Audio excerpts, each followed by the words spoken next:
documenting my Megasquirt build, more for me than for anyone else, but it's been a pretty steep learning curve. There's the kit assembled. I put it together. It's from bought it from DIY Auto Tune last year. That's the Jim Stim board, which is the stimulator board. That's my dinky little power supply, set to about car battery voltage, about 14 volts. Tunerstudio, which is the preferred Megasquirt tuning software package. So you can see my jumpers there. Hopefully you can tell what's going on. We'll give it some juice. You get just a short injector pulse usually. Tunerstudio says nothing's happening, of course. What we've got to do is we've got to simulate the RPMs coming up. What you see there is that's the injector pulse and the ignition.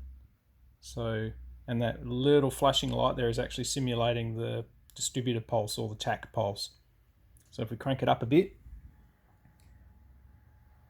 we're now into kind of operational rev range. It kicks in about 800 RPM. And if we have a look here, those two little flickering LEDs are the injector pulses.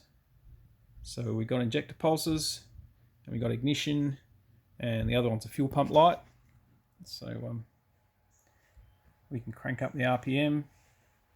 If we give it too much juice, we'll redline it.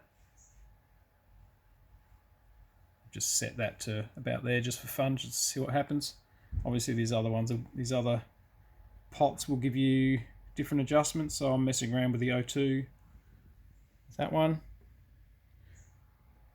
If I pick another one, what do we get here? That's the throttle position sensor, TPS.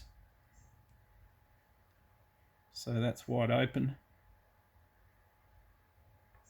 What else we got? I think we can do coolant temperature. So that's coolant temperature, simulating the coolant temp sensor. So yeah, that's where your radiator cap blows off and you stop by the side of the road.